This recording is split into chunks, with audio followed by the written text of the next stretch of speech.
Hello అందరికీ, ఈరోజు మనం చికెన్ కర్రీ ఎలా ప్రిపేర్ చేసుకుందామో చూసేద్దామా. ముందుగా అర కేజీ చికెన్ని బాగా కడిగి ఒక ప్లేట్లో పెట్టుకోవాలి.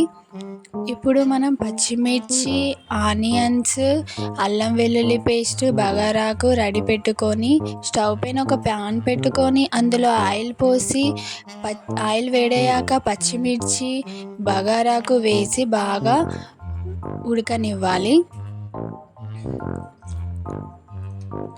ఇప్పుడు చిన్నగా కట్ చేసి పెట్టుకున్న ఆనియన్స్ వేసుకోవాలి.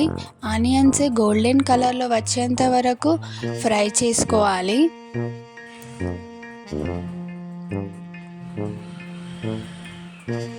ఇప్పుడు ముందుగా తయారు చేసి పెట్టుకున్న అల్లం వెల్లుల్లి పేస్ట్ ఇందులో వేసి పచ్చివాసన పోయేంత వరకు ఫ్రై చేసుకోవాలి.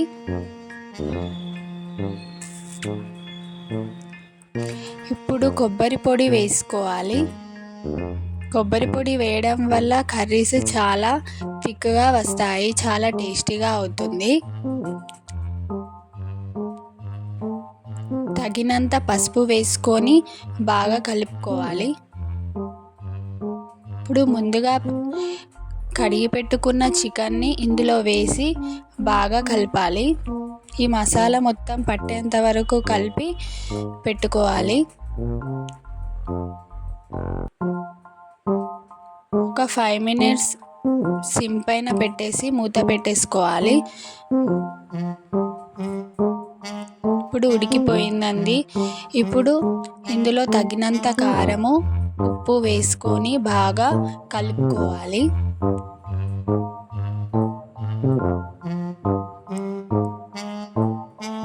ఇప్పుడు కొద్దిగా కస్తూరి మేతి వేయాలి.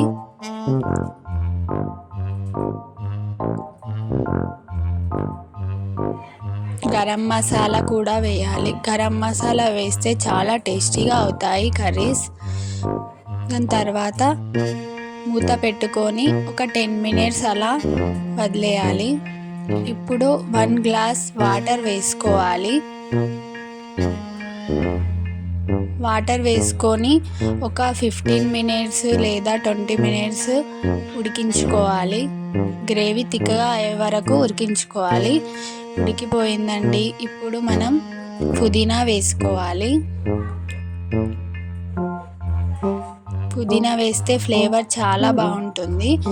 గ్రేవీ అయితే రెడీ అయింది, థిక్గా అయిపోయింది. ఇప్పుడు మనం కొత్తిమీర వేసుకొని స్టవ్ ఆఫ్ చేసుకోవడమే. ఎంతో రుచికరమైన చికెన్ గ్రేవీ కర్రీ రెడీ అయిపోయిందండి. షేర్, సబ్స్క్రైబ్, లైక్ చేయండి. బాయ్.